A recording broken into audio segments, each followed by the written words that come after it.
Welcome back to our YouTube channel village वाली teacher में आपका हार्दिक स्वागत है, अभिनंदन है।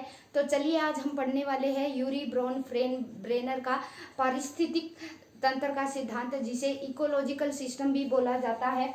ये आप चाहे डेवलपमेंट की सीरीज में पढ़ रहे हैं या ईवीएस में, हर जगह ये चीज़ें पूछी जाती है। तो एक 10 मिनट की क्लास में आपकी ईवीएस प्लस साइको दो टॉपिक एक साथ इकट्ठे कवर हो जाएंगे, क्योंकि ये चीज़ है इकोलॉजिकल सिस्टम से जुड़ती है। तो ईवीएस के पोर्शन में भी पूछी जाती है और साइकोलॉजी के पोर्शन में भी पूछी जाती है। तो चलिए सीधा सीधा डायरेक्ट आपसे कैसे पूछता है और इसको फास्ट हम कैसे याद रख पाएंगे उसके बारे में बातचीत करेंगे। और एक आप कमेंट करते हैं, बड़ा अच्छा लगता है कि क्लास अच्छी लगी, समझ में आई, वो बात अच्छी है। लेकिन कई बार बच्चे ऐसा कमेंट कर देते हैं कि ऐसा हो गया कि हमारा फ्यूचर ख़राब हो गया। कोई भी टीचर बच्चे का फ्यूचर ख़राब करना नहीं चाहता। और जो एचटेट का जो नोटिफिकेशन है वो 102 पेज का है, आप खुद भी रीड कर सकते हैं। मैंने एक बच्चे को रिप्लाई किया था कि हाँ, आप जो फाइनल ईयर है, फाइनल ईयर वाले बच्चे क्या है, अपीयरिंग है, एचटेट दे सकते हैं। एचटेट देने को तो क्या है, 50 साल के कैंडिडेट एचटेट दे सकते हैं। लेकिन फ़ायदा एचटेट क्यों है, ये सिर्फ पासिंग है। टीजीटी पीजीटी में है, स्क्रीनिंग कंडक्ट करवाया जाता है। पीआरटी की जब भी वैकेंसी आएगी आपसे स्क्रीनिंग कंडक्ट करवाया जाएगा, ठीक है। कोई भी फेक न्यूज़ मत फैलाए और ऐसा कमेंट न करे, क्योंकि पढ़े लिखे लोगों से ऐसी उम्मीद नहीं की जाती। कोई भी टीचर बच्चे का फ्यूचर ख़राब नहीं करता, ठीक है। फ्यूचर हमारा अपने हाथ में है, हम खुद कितने अवेयर है। और एक चीज़ क्या है, जब भी वैकेंसी के लिए नोटिफिकेशन आएगा, जो भी क्या है एचटेट मांगते हैं या जो भी आप डिग्री और डिप्लोमा जो कर रहे हैं उसका क्या है कंप्लीट ईयर मांगते हैं कि जब भी आप वैकेंसी के लिए एलिजिबल तभी होंगे जब आपकी क्या है डिग्री आपके हाथ में हो। इससे कोई फ़र्क नहीं पड़ता, वैकेंसी इंक्रीज होगी कि आप फर्स्ट ईयर में थे तब आपने एचटेट दिया था, सेकेंड ईयर में थे, फाइनल ईयर में थे। और अब की बार तो नोटिफिकेशन में इन्होंने क्लियर बोला है कि वही बच्चा अपीयर है जो फाइनल ईयर में है। नहीं तो सीटेट में है, सीटेट में बच्चा फर्स्ट ईयर में भी सीटेट दे सकता है जो लाइफ टाइम तक वैलिड है। ऐसा अलग अलग जो टेट्स है उनके अलग अलग रूल्स होते हैं, और खुद कॉमन सेंस का भी इस्तेमाल किया करो, ठीक है। फाइनल ईयर में आप दे दोगे, लेकिन जब तक आपकी डिग्री नहीं आई, मान लो आपने एचटेट दे दिया और रिजल्ट रुका हुआ है, आपका बीएड है या डीएलएड है, जो भी कर रहे हो, आपकी डिग्री आपके हाथ में नहीं है, वैकेंसी आ गई, एचटेट आपका क्लियर है, तो क्या भर दोगे फार्म? नहीं भर पाओगे, मैं क्लियर बोल रही हूँ। और कमेंट करने से पहले थोड़ा सोच लिया करो कि आप क्या बोल रहे हो और क्या समझ रहे हो, ठीक है। देने को क्या है, 60 साल के 70 साल के दे दो एचटेट, क्या है आपकी प्रैक्टिस ही होगी। लेकिन 42 साल हरियाणा में एज है, उम्र है, जो भी गवर्नमेंट जॉब के लिए जो भी एलिजिबल एज है वो 42 साल है। 42 साल के बाद अगर 50 साल का बंदा एचटेट क्लियर करके बैठा है, प्लस में उसके पास बीएड डिग्री भी है, तो क्या वो एलिजिबल मान लिया जाएगा? कभी नहीं माना जाएगा, क्योंकि क्राइटेरिया होता है हर चीज़ का। जब भी आप वैकेंसी में बैठेंगे आपके पास सारे डॉक्यूमेंट होने चाहिए आपके हाथ में, और क्लियरली ये लिखा होता है। तो चलिए कुछ नहीं, इन बातों को जाने दीजिए, ठीक है। नेगेटिव और पॉजिटिव सोच हो सकते हैं, हम किसी की सोच नहीं बदल सकते। आज हम करेंगे भाई इकोलॉजिकल सिस्टम, ये ईवीएस प्लस साइको दो चीज़ों को कवर करेगा, ठीक है। तो चलिए, इन्होंने क्या है यूरी ब्रेन फ्रेनर के सिद्धांत को पारिस्थितिक यानी इकोलॉजिकल सिस्टम के नाम से जाना जाता है। इन्होंने 5 लेवल बताए, 5 सतर बताए, जिसमें क्या है ये पांचों के पांचों जो सतर है ये बच्चे के विकास को प्रभावित करते हैं। हम डायग्राम के माध्यम से समझेंगे ताकि हमें क्लियरिटी नजर आए, ठीक है। बोर्ड विजिबल होगा, कुछ चीज़ अगर विजिबल नहीं है तो थोड़ा सुन लीजिएगा। तो सबसे पहले हमें क्या याद रखना है, हमें एक ट्रिक याद रखनी है। कई बार हम कंफ्यूज हो जाते हैं, MMEMC, ठीक है। ये 5 लेवल है, इनको 1 बाय 1 समझेंगे। इस डायग्राम के कोई भी चीज़ है हमें बच्चे पर अप्लाई करनी है, चाहे वो पीआरटी है, चाहे टीजीटी है या पीजीटी है, क्योंकि आगे चलकर हमें बच्चे को ट्रीट करना है कि हम कैसे एजुकेशन प्रोवाइड कर रहे हैं। तो पहले डायग्राम से समझेंगे, उसके बाद इधर आ जाना। और वेरी गुड, बहुत अच्छा है अगर आप साथ के साथ हैंड रिटन नोट्स बना रहे हैं, तो क्योंकि लास्ट टाइम में हमें बहुत काम आती हैं ये चीज़ें। स्क्रीनशॉट लेके रख लेना, मुझे भी पता है कोई नहीं देखता, बाद में लास्ट टाइम में हड़बड़ी में होते हैं, लेकिन खुद का लिखा हुआ कोशिश हमारी रहती है कि जो नोट्स है वो हम पढ़ने का प्रयास करते हैं, तो साथ के साथ नोट्स बनाते रहें। ये हमारा बच्चा है भी, चाइल्ड है सेंटर में, तो इसका क्या है, इकोलॉजिकल सिस्टम का इस बच्चे पर क्या प्रभाव पड़ेगा। सबसे पहला क्या है, हर चीज़ का प्रभाव बच्चे पर पड़ेगा, और एनवायरनमेंट का प्रभाव है वो बच्चे पर पड़ेगा, और बच्चे का प्रभाव है वो एनवायरनमेंट पर पड़ेगा। ठीक है, तो सबसे पहली जो लेयर होती है इसे माना जाता है भीतरी सतर। साथ के साथ दोनों चीज़ों पर नजर मारेंगे, डायग्राम प्लस यहाँ जो लिखा हुआ है माइक्रो सिस्टम। माइक्रो सिस्टम को लघु मंडल कहते हैं, लेकिन मैं आपको कहती हूँ कि आप इंग्लिश का वर्जन ज़्यादा याद रखें, क्योंकि कई बार क्या है हिंदी टिपिकल वाली दे दी होती है, जिसके कारण क्या है हम आंसर आते हुए भी गलत कराते हैं। तो माइक्रो एम से माइक्रो सिस्टम यानी सबसे छोटा सिस्टम है जो बिल्कुल बच्चे के क्लोज है, वो उसमें क्या क्या आएगा, डायरेक्ट पूछा जाएगा कि बताइए माइक्रो सिस्टम में बच्चे के कौन शामिल है, मीजो सिस्टम में कौन शामिल है, एक्सो सिस्टम में कौन शामिल है। ज़्यादा समय नहीं लगाएंगे, क्योंकि डायरेक्ट आज तक जितने भी यूरी के सिद्धांत से क्वेश्चन बने हैं डायरेक्ट बने हैं। तो पहली जो लेयर है ये यहाँ देखो, पहली लेयर है, ये क्या है, इसे बोला गया है माइक्रो सिस्टम यानी लघु मंडल। और कभी बहुत बार रिपीट हुआ कि भीतरी सतर बताइए, तो बच्चे का देखो यहाँ सबसे भीतरी सतर कौन सा है, ये है लघु मंडल यानी माइक्रो सिस्टम। तो इसमें क्या क्या चीजें आएंगी, सीधा यही याद रखना है, MMEMC 3 बार बोलो, याद हो जाएगा MMEMC। अब देखो पहले सिस्टम में क्या आएगा, बच्चे का घर। ये सारी पहला सिस्टम क्या है, बच्चे को डायरेक्ट प्रभावित करेंगे, बच्चे के विकास को डायरेक्टली प्रभावित करेंगे। घर है, बच्चा कौन से घर में रहता है, कैसे उसके पीयर्स है, साथी संगी है, कैसे स्कूल में जा रहा है, कैसा उसका पड़ोस है, और कैसे उसके पेरेंट्स है। घर का क्या है, घर में ही होते हैं, पेरेंट्स है, सिबलिंग है। तो ये सारी की सारी चीजें इधर देखो, बच्चे के माता पिता, सिबलिंग यानी भाई बहन, शिक्षक, टीचर, साथी संगी और पड़ोसी, ये सारी की सारी चीज़ें किस में आएगी भाई, माइक्रो सिस्टम में। याद हो गई होगी बच्चे के सबसे नज़दीक जो बच्चे पर डायरेक्ट प्रभाव डालेंगे, माता पिता का नेचर कैसा है, डायरेक्ट बच्चे के ऊपर प्रभाव पड़ेगा, क्योंकि वो उनके साथ रह रहा है, साथी संगी है, शिक्षक है, शिक्षक का एटीट्यूड कैसा है बच्चे के प्रति। तो 5 ही नाम याद रखने हैं, माता पिता, सिबलिंग, शिक्षक, साथी संगी, पड़ोसी, ये सारी की सारी चीज़ें आएगी माइक्रो सिस्टम में। और ऐसा डायग्राम जरूर बना लेना, कभी नहीं भूलोगे। होम हो गया, पीयर्स हो गया, स्कूल हो गया, नेबर हो गया, ठीक है, और सिबलिंग हो गई। ठीक है, अब दूसरी बात करते हैं, दूसरे एम से क्या बनेगा, मीजो सिस्टम। मीजो सिस्टम को मध्य मंडल भी बोलते हैं। मध्य मंडल क्यों बोला जाता है, ध्यान से सुनना, यहाँ काफी बच्चे कंफ्यूज होते हैं। यहाँ 2 माइक्रो सिस्टम मिलकर क्या है, आपस में इंटरेक्शन करेंगे। आपस में यहाँ तो बच्चा इंटरेक्शन कर रहा था मम्मी पापा के साथ, साथी के साथ, अपने पड़ोसियों के साथ। यहाँ क्या है, जैसे शिक्षक हो गया और साथी संगी, बच्चे के ही साथी संगी और बच्चे के शिक्षक आपस में इंटरेक्शन कर रहे हैं, बच्चे के बारे में बातचीत कर रहे हैं, यानी 2 माइक्रो सिस्टम मिलकर, ठीक है, काम करते हैं, आपस में इंटरेक्शन करते हैं। वो चीजें किस में आएगी, मीजो सिस्टम में आएगी, मध्य मंडल में आएगी। ठीक है, बच्चे के बारे में बातचीत कर रही है। सीटेट में क्वेश्चन पूछा गया है कि बताइए पीटीएम कौन से मंडल का उदाहरण है। तो पीटीएम में शिक्षक और पेरेंट्स मिलकर किसके बारे में बातचीत करते हैं, बच्चे के बारे में बातचीत करते हैं।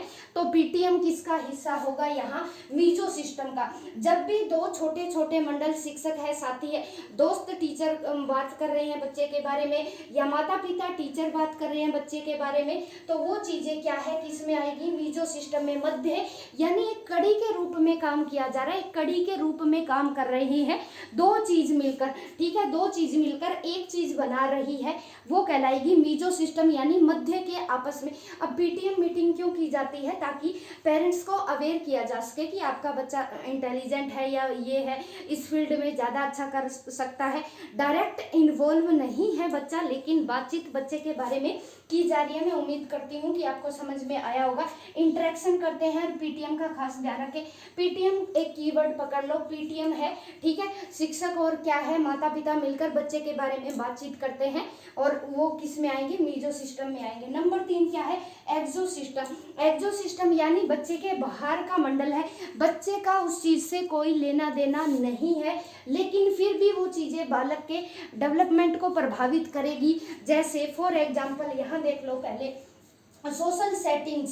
सोशल सेटिंग क्या है, मम्मी पापा कौन से जगह पर काम कर रहे हैं, माता पिता का कार्यस्थल, मंदिर हो गया, धार्मिक संस्थान हो गया, और हॉस्पिटल हो गए, स्वास्थ्य एवं कल्याण केंद्र, क्लब्स भी आ जाते हैं क्योंकि मम्मियाँ जाती हैं क्लब्स में, तो वहाँ किस तरह की महिलाएं आती है, उन चीज़ का डायरेक्ट असर मम्मी, अगर पॉजिटिव वाली आती है तो पॉजिटिव और नेगेटिव वाली आती है तो नेगेटिव, तो उस चीज़ का इनडायरेक्ट असर बच्चे पर पड़ेगा क्योंकि मम्मी है। फॉर एग्जाम्पल, ठीक है, बड़ी ही वो क्या है, माता पिता का एक कार्यस्थल का एग्जाम्पल लेते हैं, पापा ऐसी जगह पर काम करते हैं जहाँ का बॉस क्या है, बड़ा ही आक्रामक है, क्रोधी है, तो बॉस ने बच्चे को उसको बच्चे के पिताजी को डांट दिया तो डायरेक्ट असर नहीं हुआ, तो पिताजी जैसे ही घर आए, क्योंकि बॉस पे तो पिताजी का जोर चला नहीं, तो बच्चे को डांट दिया, यानी बच्चा डायरेक्टली इन्वॉल्व नहीं है प्रत्यक्ष रूप से, लेकिन फिर भी बच्चे को मार खानी पड़ी, डायरेक्ट असर किस पे आया, इनडायरेक्ट असर बच्चे पर आया, तो वो चीज़ भी प्रभावित करेगी। इसी तरह हेल्थ का हो गया, हेल्थ केंद्र है, ये सारी चीज़ें, धार्मिक संस्थान है कि हम किन देवी देवताओं को फॉलो करते हैं, उनका क्या आचरण रहता है, वो चीज़ इनडायरेक्टली बच्चे को प्रभावित करती है। बच्चा डायरेक्ट इन्वॉल्व नहीं है लेकिन बच्चे को प्रभाव करेगी डायरेक्ट रूप से बच्चे को। इसी तरह सीटेट में एक क्वेश्चन पूछा गया था कि बताइए, अगर मम्मी पापा का ट्रांसफ़र हो जाता है, कोई केवीएस वगैरह में लगे हुए हैं तो उनका ट्रांसफ़र हो गया, तो बच्चे का तो डायरेक्ट नहीं हुआ, अब बच्चे को यहाँ था ये वाला घर छोड़ के कहीं दूसरी जगह जाना पड़ेगा, तो बच्चे को एडजस्टमेंट करने में दिक्कत आएगी, भाषाई आधार पर आएगी, अलग एनवायरनमेंट है, ठीक है, बच्चे का कोई भी डायरेक्ट नहीं था, लेकिन मम्मी पापा का जैसे ही वर्क प्लेस बदला तो बच्चे के डेवलपमेंट पर असर आ गया। तो बाहरी चीज़ें जितने भी बच्चा डायरेक्टली इन्वॉल्व नहीं है, फिर भी घूम फिर के सारा क्रेडिट बच्चे पर ही आता है, सिंपली ऐसे याद रख लेना। सोशल सेटिंग हो गई, माता पिता का कार्यस्थल, मंदिर, धार्मिक संस्थान, स्वास्थ्य एवं कल्याण केंद्र, ऐसे ही डायग्राम बनाओगे लिखोगे ताकि याद हो जाए, ठीक है। सीधा डायरेक्ट पूछा जाएगा, आपको बता देगा कि स्वास्थ्य एवं कल्याण केंद्र कौन से मंडल में आएगा, तो रट लेना MMEMC। चौथा है मीजो सिस्टम यानी वृहत मंडल। वृहत मंडल किस में आएगा, ये कल्याण केंद्र इसका है। वृहत मंडल में ये कहलाता है भारी सतल, ठीक है। माइक्रो यानी ये बड़ा सिस्टम है, कौन से देश में रह रहा है बच्चा, कनाडा में रह रहा है, इंडिया में रह रहा है, अमेरिका में रह रहा है, और कौन सी कल्चर को फॉलो कर रहा है, किस देश की सभ्यता है, कैसी कल्चर है, वो चीज़ें बच्चे की जीवन भर प्रभावित करेगी वो चीज़, ठीक है। भारी सतर होता है, ये चौथे लेवल पर पहुंच चुके हैं हम। ये सांस्कृतिक जो मूल्य है, जो आदर्श है, बच्चा किन को मानता है और क्या क्या रिसोर्सेज है बच्चे के पास, और कौन कौन सी सामाजिक आर्थिक स्तर है। बच्चा अगर बिल्कुल ही मिडिल फैमिली में है, अच्छी एजुकेशन ले रहा है, उस चीज़ का प्रभाव पड़ेगा। अगर एजुकेशन अच्छी अफोर्ड नहीं कर पा रहा, उस चीज़ का प्रभाव पड़ेगा। रिसोर्सेज क्या है, हर तरह के रिसोर्सेज अगर बच्चे के पास इन्वॉल्व है, स्मार्टफोन है, अलग से बच्चे के लिए स्टडी रूम है, वो अलग बैठकर अपने लिए पढ़ाई कर सकता है, तो जितनी भी सुविधाएं हैं बच्चे को मिल रही है, वो चीज़ भी क्या है, ये चौथे नंबर पर आएगी, माइक्रो सिस्टम में आएगी, वो बच्चे के डायरेक्टली क्या है प्रभावित करेगी, कौन से देश में रह रहा है, क्या क्या आदर्श है। अब आ जाओ भी क्रोनो सिस्टम, ये वेरी वेरी इंपॉर्टेंट है। क्रोनो सिस्टम को बोला जाता है घटना मंडल। यहाँ समाज में बच्चा जिस भी समाज में रह रहा है, कोई भी नई घटना घट गई जो बच्चे को आजीवन प्रभावित करेगी। नेगेटिव और पॉजिटिव दोनों एग्जाम्पल हो सकते हैं। जैसे बच्चा कहीं रोड से जा रहा था, ठीक है, तो एक्सीडेंट हो गया, बच्चे की टांग चली गई, तो वो आजीवन भर वो चीज़ बच्चे को प्रभावित करेगी। इसी तरह कोरोना आया, कोरोना ने भी सब बच्चे के विकास को प्रभावित किया, बाहर नहीं निकल सकते थे।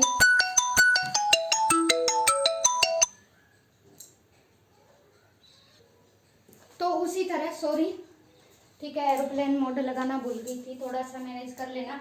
तो क्रोनो सिस्टम में क्या है, प्रत्येक नई घटना समाज की बड़ा प्रभाव, यानी जो भी नया चेंज, अब नया चेंज हाल फिलहाल में क्या आया है, एआई है, आर्टिफिशियल इंटेलिजेंस आ गई है हमारे पास। जैसे ही वो फुल फॉर्म में आ जाएगी, अपनी असली चीज़ों में आ जाएगी, चैट जीपीटी है, हर चीज़ को क्या है, वो जितने भी बोले गए शब्द है उनको तुरंत क्या है, उनको टेक्स्ट बनाना, पीडीएफ जैसे जैसे बोल रहे हैं वो सारी चीज़ें कर देगी। इतनी हाई है एआई जो इंटेलिजेंस है, आर्टिफिशियल इंटेलिजेंस है, 100 गुना 200 गुना स्पीड में काम कर रही है। तो आने वाले दिनों में, आने वाले महीनों में, साल में वो बच्चे के विकास को प्रभावित करेगी ही करेगी, क्योंकि एक समय सीमा होती है कि हम इस समय में इतनी चीज़ें कैप्चर कर सकते हैं। लेकिन एआई के हर चीज़ के देखो नेगेटिव और पॉजिटिव दोनों तरह के प्रभाव होते हैं कि हम उनका यूज किस तरह से करते हैं। स्मार्टफोन का यूज आप अच्छे काम के लिए भी कर लो, चाहे बुरे काम के लिए भी कर लो, तो वो उस चीज़ पे डिपेंड करता है। अब जो एआई है, एआई का एग्जांपल बेस्ट रहेगा। एआई हाल फिलहाल में एआई है वो इंडिया में भी लॉन्च हो चुका है। तो एआई किस तरह से कितनी जल्दी, कितनी फास्ट तरीके से चीज़ों को जनरेट कर देती है। और ये चीज़ क्या है, ये हमारे लिए नई है, क्योंकि ये समाज में नया परिवर्तन लेके आएगी और जो बच्चे के विकास को आजीवन प्रभावित करने वाली है। और कुछ समय पहले कोरोना का एग्जाम्पल हो सकता है, क्योंकि वो भी समाज के लिए नई थी, और ये आजीवन, ठीक है, लाइफ टाइम लिख लो इसको, लाइफ टाइम क्या है, लाइफ टाइम बच्चे के विकास को प्रभावित करेगी ही करेगी। ठीक है, तो उम्मीद करूंगी आपको क्लास में ऐसा डायग्राम आपने बना लिया होगा। सेंटर में रखो बच्चे को MME, अगर सीक्वेंस में कई बार सीक्वेंस लगाना दे देता है, भूल मत जाना, MMEMC, माइक्रो, मीजो, ठीक है, एक्सो, और फिर आएगा माइक्रो, ठीक है, ये माइक्रो है, और ये कहाँ गया, मीजो, मीजो 2 बार लिख दिया भाई, 1 मिनट, ये मैक्रो है, ठीक है, ये मैक्रो है, मैक्रो होता है छोटा, ठीक है, माइक्रो होता है बड़ा, माइक्रो, ठीक है, थोड़ा सा चेंज कर लेना, मैक्रो, मीजो, एक्सो, माइक्रो, क्रोनो सिस्टम, ठीक है, क्रोनो सिस्टम। तो पांचों को याद रखेंगे, बच्चा है साइड में, सेंटर में, तो लिख लेना, ठीक है। पहले में आएंगे माता पिता, सिबलिंग, जितने भी क्लोज है बच्चा डायरेक्ट उनसे जुड़ा होता है। दूसरे में आएंगे 2 माइक्रो सिस्टम मिलके क्या है, माइक्रो सिस्टम मिलकर काम करेंगे, 2 चीज, ठीक है, माइक्रो सिस्टम 2, और बच्चे के ऊपर उस चीज का प्रभाव आएगा। तीसरा क्या है, माता पिता का वर्क प्लेस है, धार्मिक संस्थान हो गए, स्वास्थ्य और हॉस्पिटल हो गए, ये सारी चीज़ें क्या है, बच्चा खुद तो डायरेक्टली इन्वॉल्व नहीं है, लेकिन घूम फिर के असर क्या है उस चीज़ का बच्चे पर आएगा। और ये 2 चीज़ें ज़रूर याद रखना, ठीक है। एक तो हो गई पीटीएम आएगी मीजो में, ठीक है, पीटीएम आएगी मीजो में, और जो बच्चे का जो मम्मी पापा का ट्रांसफर हो गया वो किस में आएगा, एक्सो में आएगा, ठीक है, क्योंकि डायरेक्टली बच्चा इन्वॉल्व नहीं है, लेकिन फिर भी बच्चे को एनवायरनमेंट चेंज हो गया तो उस चीज़ का सामना करना पड़ रहा है। वृत्त मंडल में है जितनी भी समाज है, कौन सा कल्चर है, कौन से रोल मॉडल मानते हो। क्रोनो में नई घटना, कभी भी दुनिया में कुछ भी घटित हो सकता है नया, जो सोचनीय है, ठीक है, हम सोच भी नहीं सकते, हमारी आशा से परे हैं, और वो क्या है, लाइफ टाइम बच्चे की चीज़ों को प्रभावित करेगी। 2 एग्जाम्पल, कोरोना आई जिसने क्या है आज तक भी हमें प्रभावित किया हुआ है, और अब है एआई, लेटेस्ट एग्जाम्पल है artificial intelligence AI.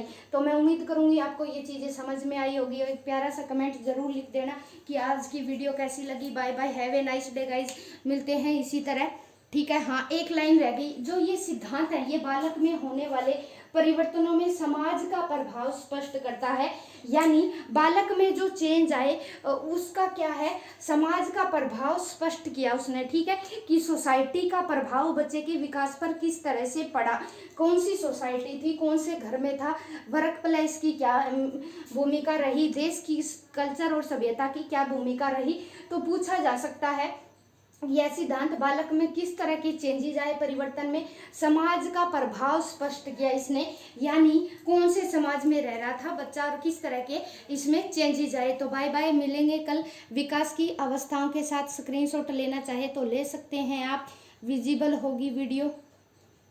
Bye bye, have a nice day guys.